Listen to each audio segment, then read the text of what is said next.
We had a client that we worked with, and she was really struggling with profitability. She kept raising tuition. She actually did 3 tuition increases within a 15-month cycle, and she still could not catch up. So I helped her work with our 6 money leaks in schools, and she only used 3 of the 6 money leaks and cut her expenses by 50%. 50. She did not fire anyone, she did not slash any of her programs, and she did not work more hours. Again, the 6 money leaks are not hacks or spreadsheets. These are patterns. They are small decisions that feel so normal that your school does, but they quietly drain your school's profit. So if you've ever wondered why you're working so hard, but still not seeing the return, this is your first step to clarity. Click the link in the show notes and find out what it's actually costing you.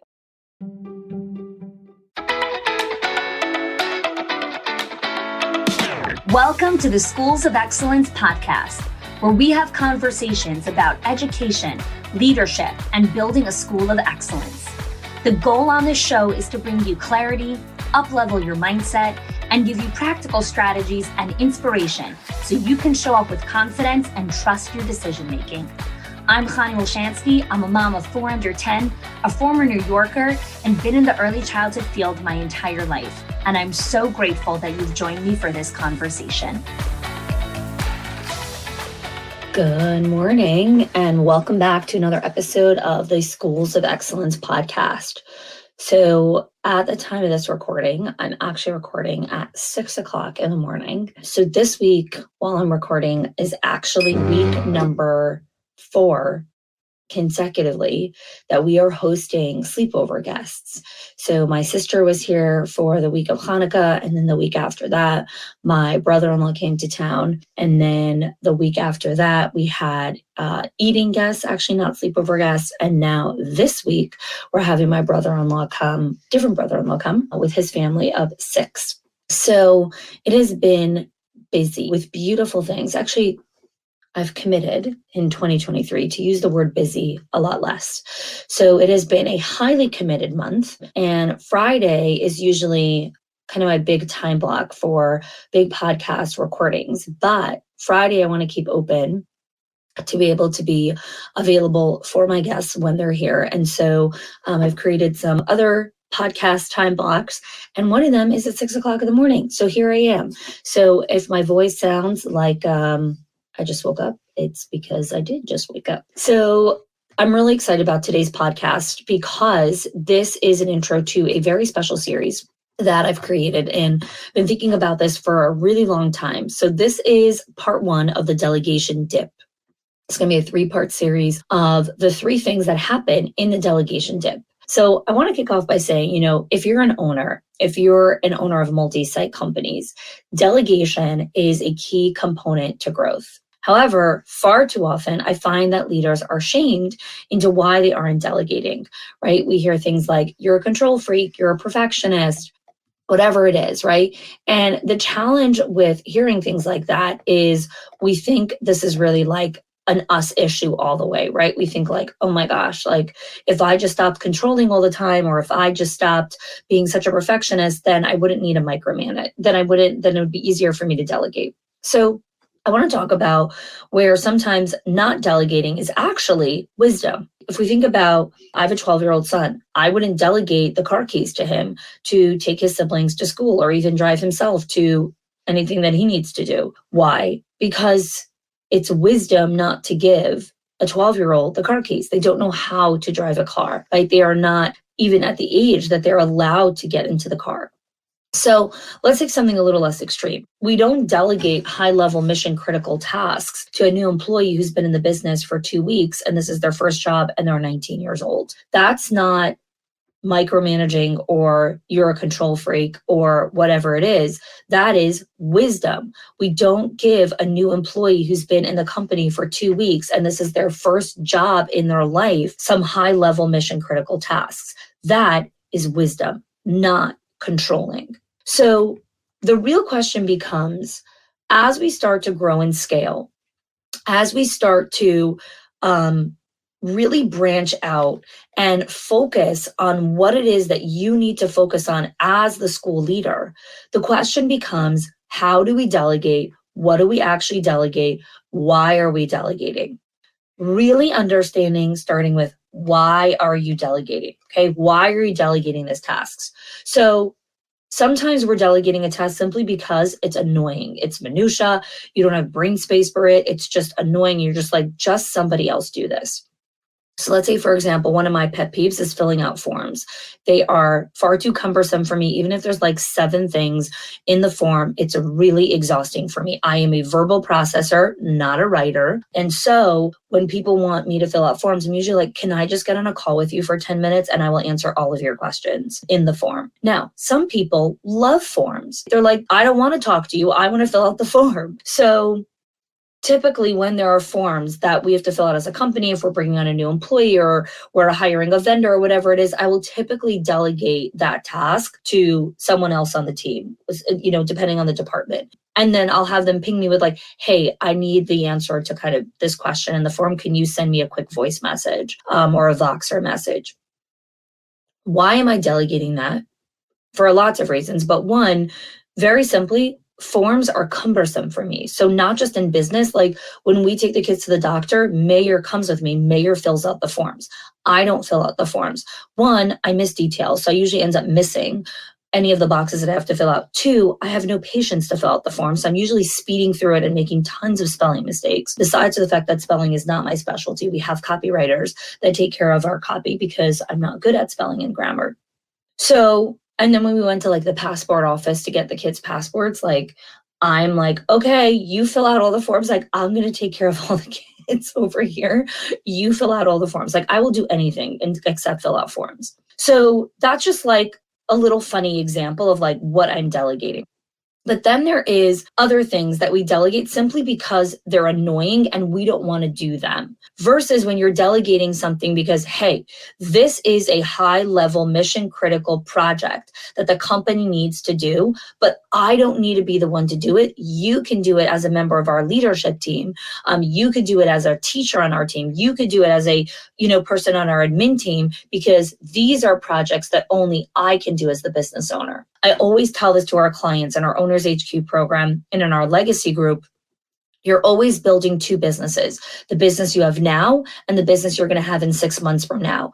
And as the captain of your ship, if you are not looking at building the business that you're going to have in 6 months from now, you're going to hit an iceberg and it's not going to be pretty, because you don't get to choose what iceberg you knock into. You don't get to choose if that's going to be an iceberg that's going to tank your company or if it's going to be an iceberg that's just going to cause some flooding that you guys are going to have to clean out. You need to constantly have your eye on the horizon. You need to ensure that you as the business owner are looking at 6 months from now and right now, right? So there's maintenance stuff that you always need to be doing as a school leader, but then are you looking in 6 months from now, what's coming in the pipeline?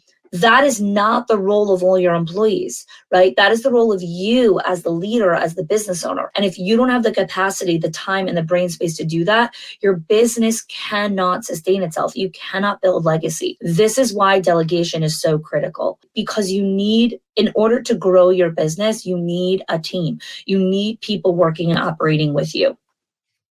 So what happens in the delegation process? Well, there's a difference between delegating a task and delegating an outcome goal. Delegating a task is, hey, can you make copies of these papers for the staff meeting? That is delegating a task, right? Someone else is going to make the copies for you. Delegating the outcome goal is you are responsible to ensure that all necessary items, materials, and resources are ready for the monthly staff meeting. Let's sit down and create a checklist together of what needs to be there. We'll run through it 2 or 3 times together, and then that's your job. Your job is to make sure that everything's ready for the staff meeting.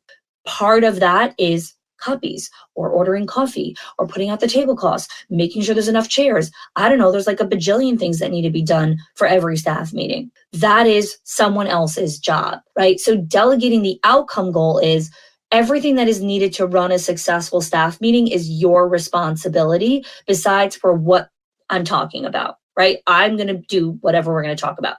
You need to take care of all the other details. Figure it out. What are all the details in ensuring that there is a successful staff meeting? You think about our Summit of Excellence that we have. So the first year, I went through with Michalina, who's our head of events, every single thing that's going on at the event. We had every conversation with the caterer. We did every single conversation with all of the vendors, every single thing we did together. And it was kind of this hip to hip coaching where she was really watching me do every single part of the execution of the live event. This year, I didn't have one conversation with the caterer. I'm going to say that again. I didn't have even one conversation with the caterer. Michalina sourced the caterer, hired the caterer. We hired a different caterer than we did last year. She did everything because she knows at this point the standards, the company values, how we make decisions for events, the process that we go through. She looked at all the feedback forms from last year from attendees in relation to food. Now she has the information and the permission to make all the decisions in related to hiring a caterer for the live event, right? So let's go a step further because I know some of you are listening to this and thinking, okay, I know I want to delegate, Connie, like I do, but things aren't getting done or things are getting lost and things are getting missed and all of this stuff is happening. Yes. Let's look at the first filter. Do you have taskmasters or do you have profit warriors? I'm going to say that again. Do you have taskmasters or do you have profit warriors? Taskmasters are people that do tasks really well, but they operate from a task list. Tell them what to do and they'll do it amazingly well. They'll do it flawlessly, but you have to always tell them what to do. That is a taskmaster. It's someone's inability to really think through a project, think through all of the steps, come back to you with the necessary questions. It's a taskmaster. There's a need for that in different companies. Some companies, some companies not. I don't have any taskmasters inside of my company. I don't hire taskmasters. One time we had one, I thought I would lose my mind.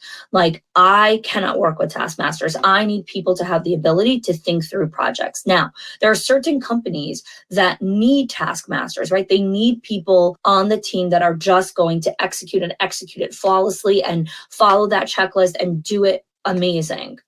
In small business and schools, you need people to have multiple disciplines and multiple skill sets within their project work, within their role inside of your organization. A profit warrior, something I talk about in our CEO legacy group, is about building out your team, building out your leadership team from the perspective of these are my profit warriors. These are people on the team that know how to drive profit into the organization. So these people are not just people that are like, oh, can you produce this? Can you do? No. They actually think through and say, what is the best strategy to drive leads into this company? What is the best way to convert, X amount of people without using the CEO's time? They're asking the high level questions and building out the project plans for you. That is a profit warrior, right? That's not a taskmaster. So when you are looking at your leadership team currently, okay, take a moment, take an assessment, write out everyone on your leadership team and their role, right? Whatever their job title is or their role, or really I like to write their outcome goal. Like, what is the outcome goal that this member of the team drives for the company?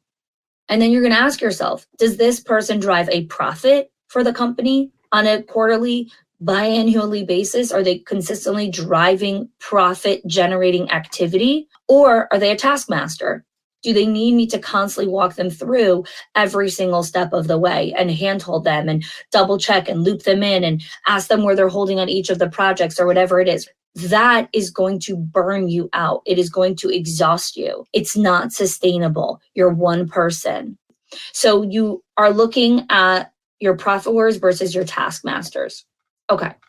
So now let's go into what the delegation dip is, right? What is this concept of the delegation dip? This is something that I created. I called it the delegation dip because when you want to start delegating something to a member of your team, there is a dip in productivity and efficiency in the delegation process. So let's say you decide that someone on the team is going to start taking care of parent email communication. And historically, you have done the parent email communication. Well, In the process of delegating and handing that off and walking through, like, here's how we make decisions. These are the company values. Here's how we discern what to email, what not to email, right? I keep saying values because values is everything. Values is in an email. Absolutely, values is in an email. Number one value in schools of excellence is legendary service. In an email, there needs to be legendary service in that email. If there isn't, we are not honoring company values. How do you portray legendary service in an email? There's a lot of ways you could do that. So when you're delegating values, you're delegating the outcome goals, right? Because here's the thing you need to understand.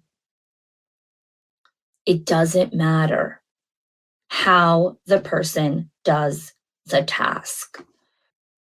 It doesn't matter if they used Chrome instead of Safari, or if they did the blue pen instead of the red pen, right? That matters if you're filling out forms in government, right? I've said this story a lot. I don't know if I've ever said it on the podcast, but my brother was doing construction in his house during COVID, well, depends what you say during COVID, like during that season. And so he had a huge dumpster outside of his house. And one morning he wakes up and he sees a ticket on his door. And it says that the dumpster is outside for too long and he didn't have a license past 30 days to have the dumpster. So he calls up the place and he's like, hey, we're going to be doing construction for a little bit longer.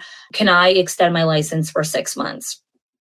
And they're like, no, you have to renew it every month. You can't buy a 6-month license. Fine. Okay, so he goes down there and the lady's like, okay, you have to fill out this form and you have to come back here every month to fill out the form again. So my brother's like, seriously, can I pay you and I'll fill out all 6 forms right now and I'll post date them for you? Like, I don't have time to come back here every month to do this nonsense.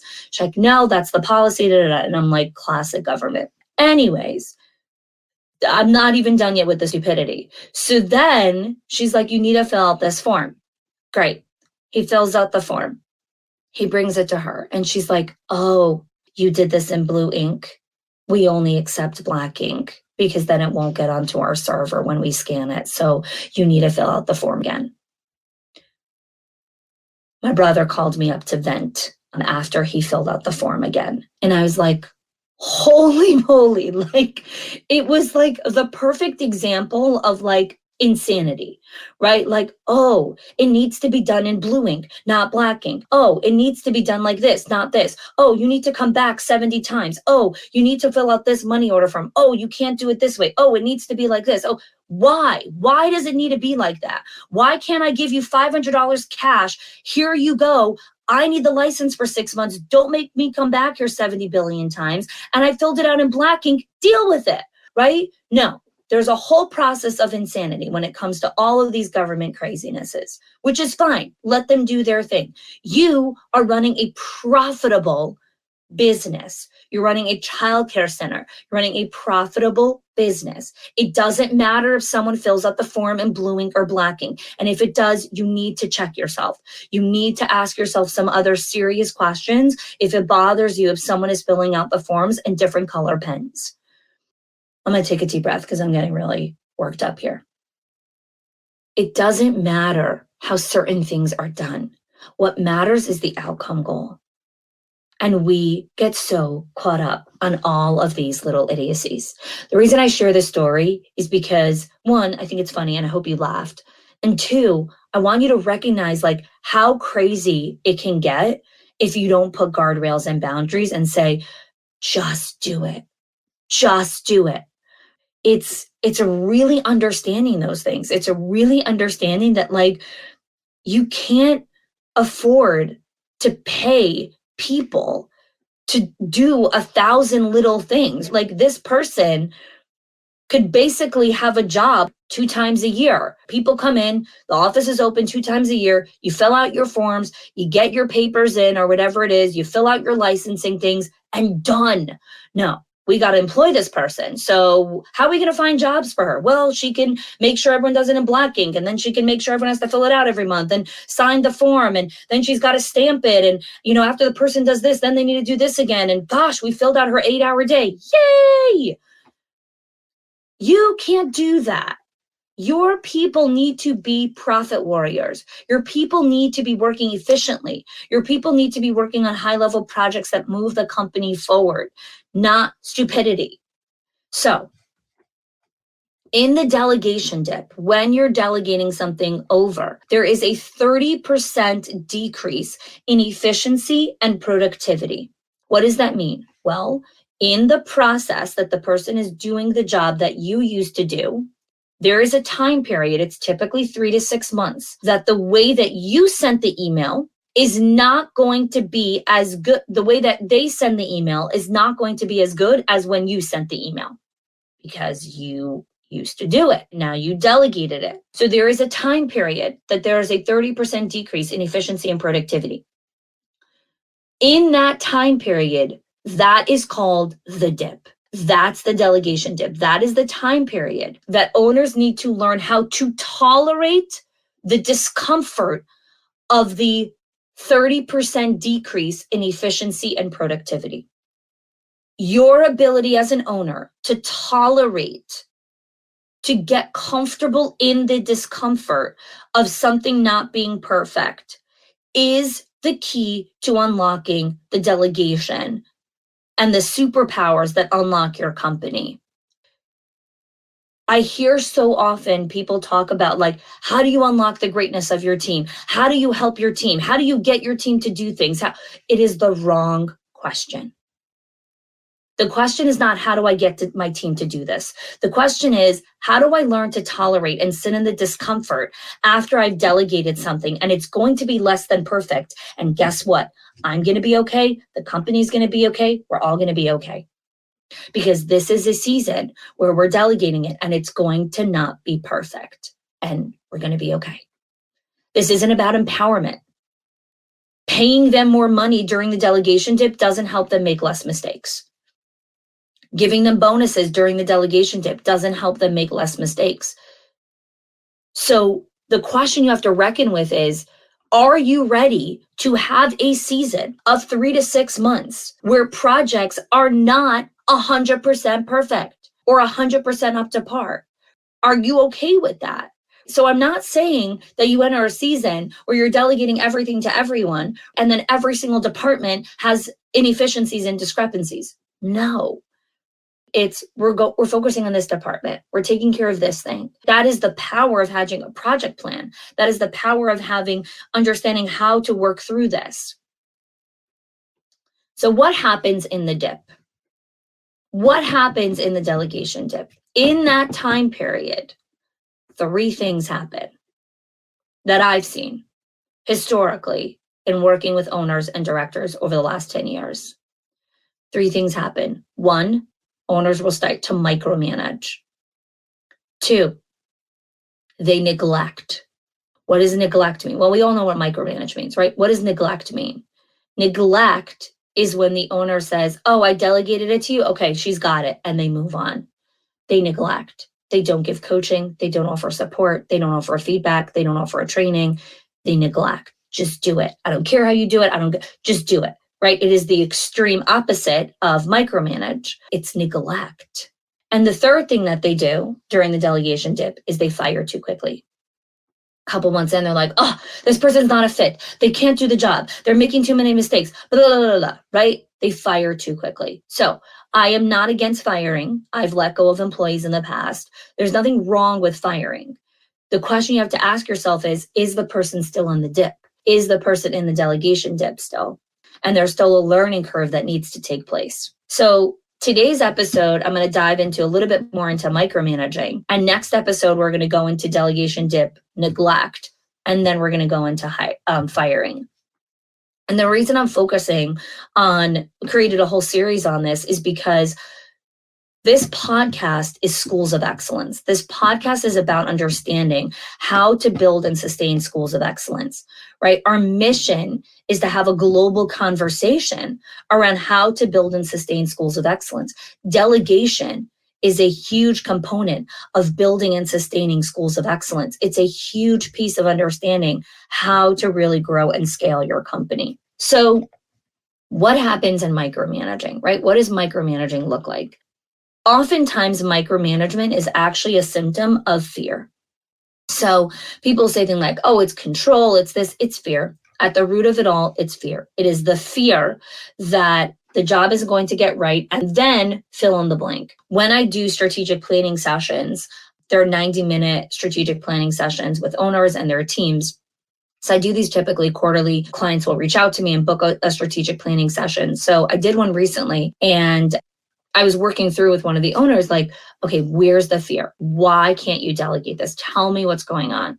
And she's like, if it doesn't get right, then my business will be shut down. I'll lose my retirement. I'll lose everything that I created. So at the fear of why she's micromanaging is loss, right? It's the fear of loss. It's the fear of losing everything that she's built. Now, is it real? Is it legitimate? Will she lose her business if the person sends the wrong email?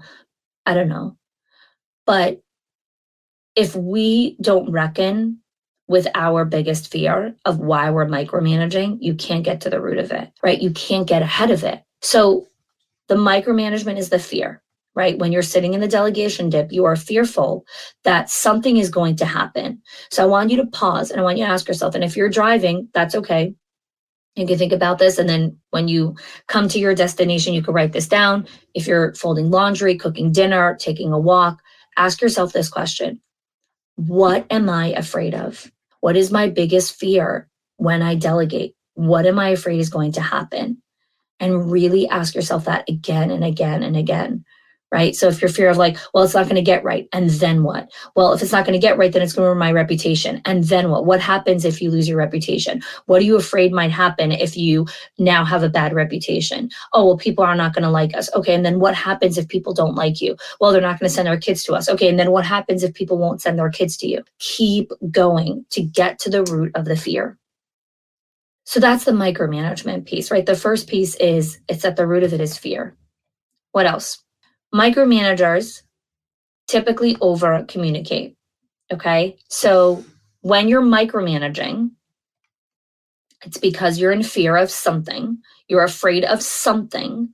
And then what happens is you typically start to over communicate. So I'll give you a personal example. So when I micromanage, I'm in fear, right? I already know that about myself, right? And typically a lot of micromanagement comes from fear, your fear of loss. Like there's something that you're afraid of. And so you're starting to control what's going on.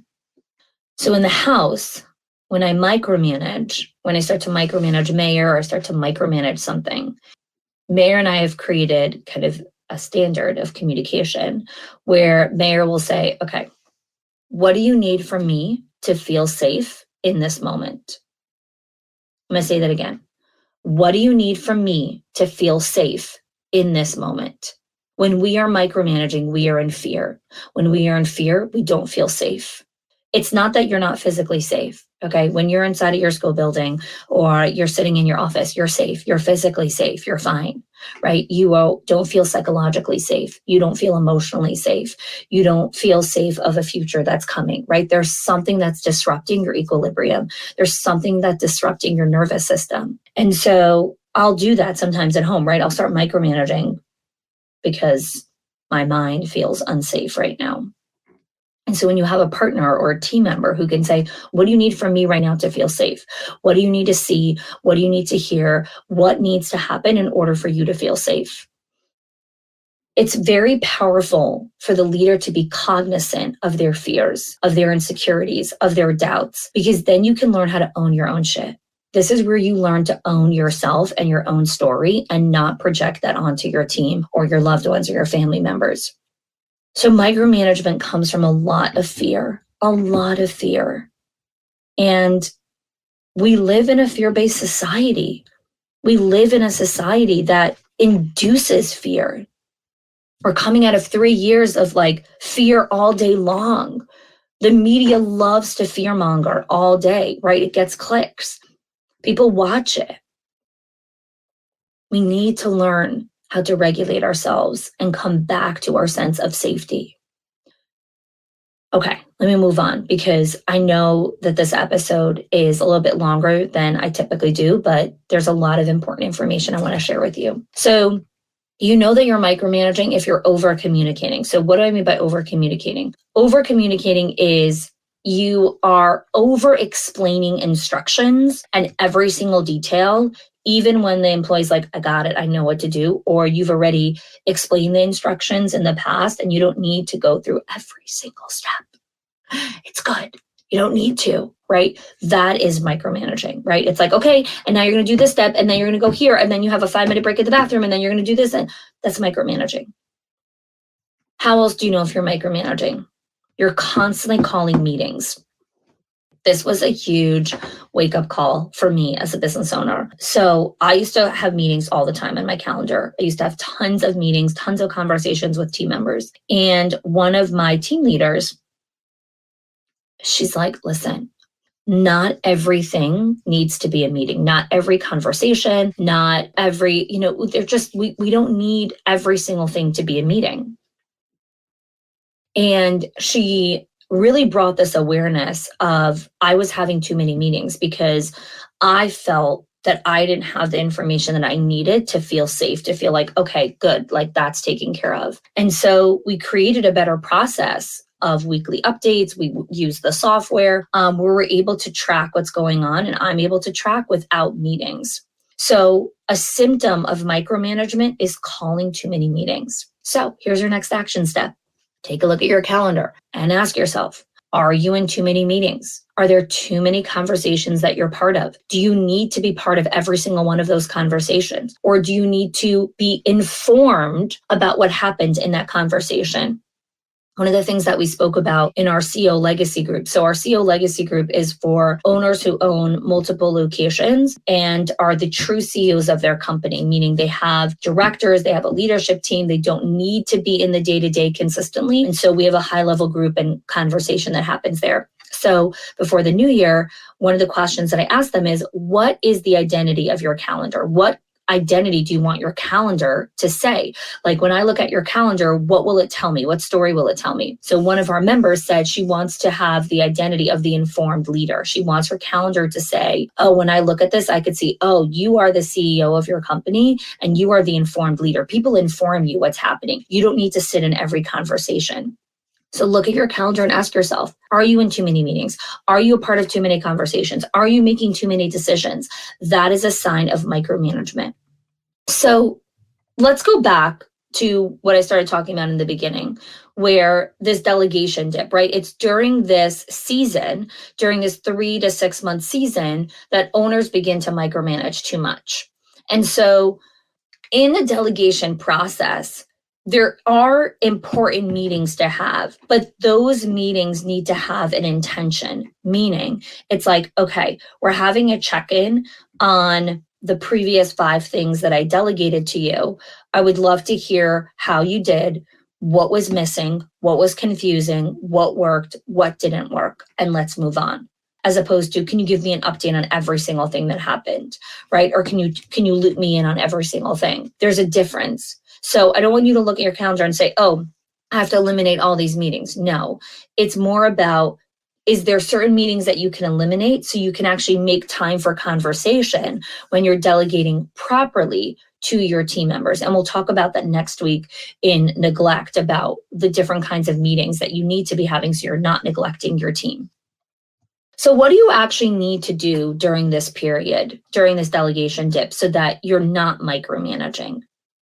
The first thing you need to tell yourself is get over yourself.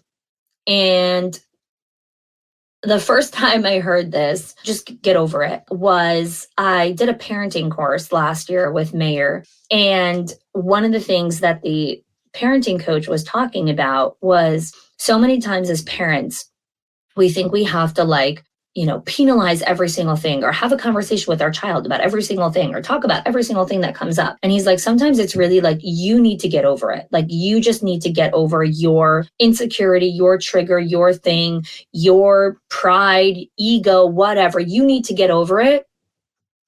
And then it's fine. It works out. So the first thing in the delegation dip is you need to get over yourself. Yes, you are the leader of the company. Yes, you are the CEO of the organization. Yes, you have a tremendous amount of value. You're creative, you're smart, you're innovative, and get over yourself. Someone else can plan the Christmas party. Get over yourself. Someone else can talk to the caterer. Get over yourself. Someone else can run the school tour. So it's learning how to not take yourself so seriously. Dave Ramsey from EntreLeadership has a great definition for humility. Humility is not thinking of yourself less, is not thinking less of yourself. It's thinking of yourself less. It's not about, oh, I'm not good enough. I'm not. No. Humility is just, it's thinking about yourself a little bit less, right? It's not thinking about yourself all the time.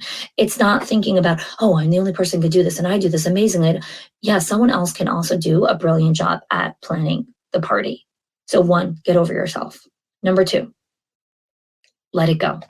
What does it mean to let it go? The difference between performance management and micromanagement is the focus on the micro. Performance management is managing the performance. It's managing and consistently developing that person on the team. It's people development. It's leadership development.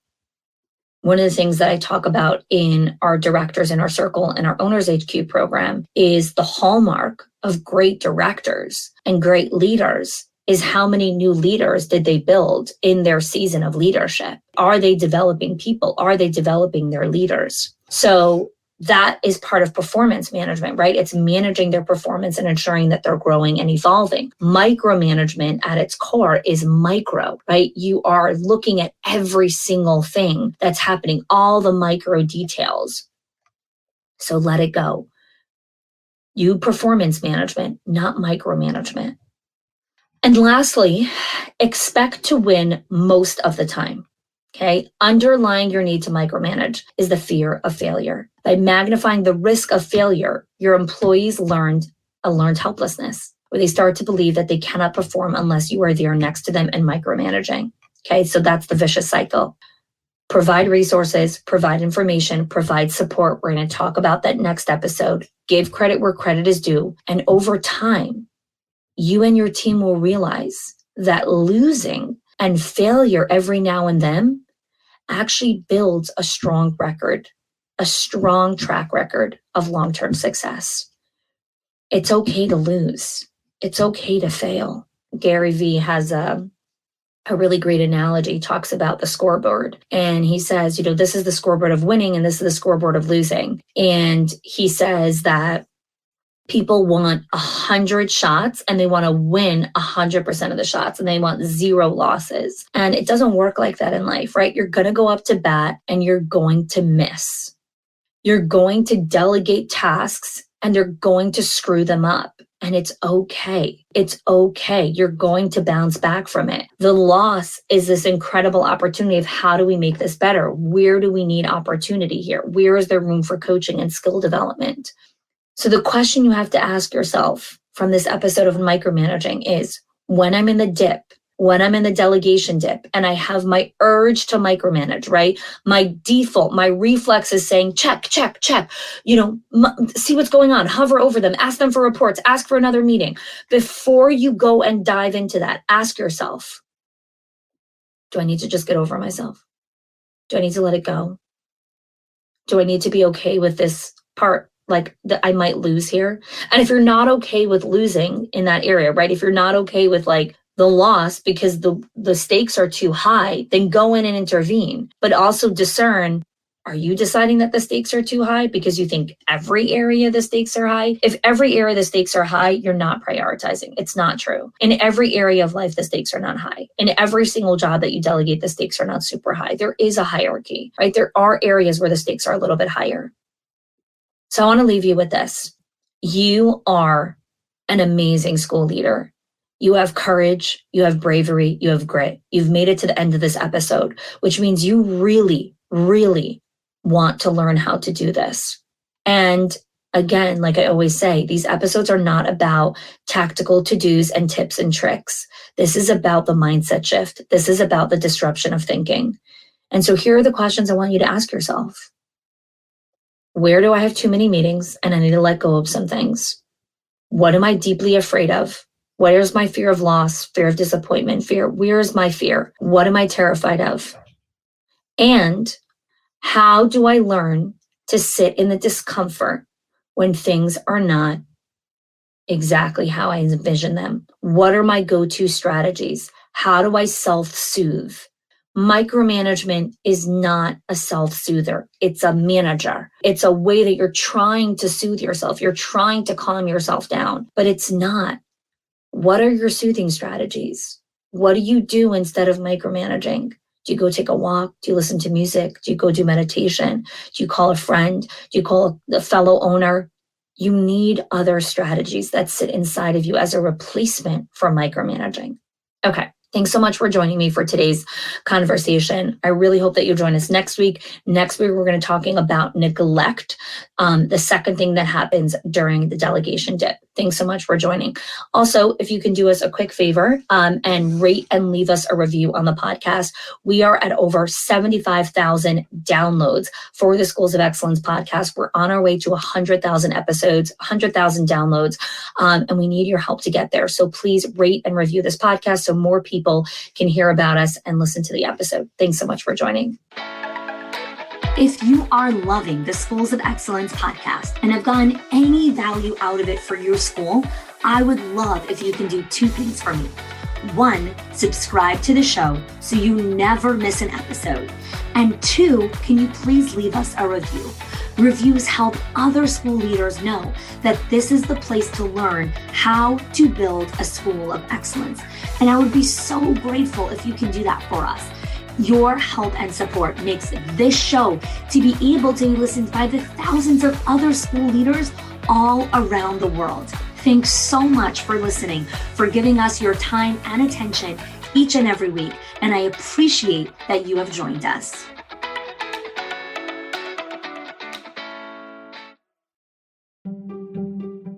If your accountant has ever told you to cut back on professional development or slash your teacher appreciation budget or your staff development budget just so you could stay afloat, or has told you, hey, you probably can't go invest in that program, please listen. The problem is not that you're spending too much money on your people or yourself or your investment or your support system. It's that your school has invisible money leaks that are draining your profit, leaks that no spreadsheet will ever catch or accountant. So I created the 6 money leaks of schools that show you the 6 core areas that schools lose money every single month without realizing it. If you close even one of them, your profits will start to soar without sacrificing your team. Go get it now and stop blaming the things that are actually building your school.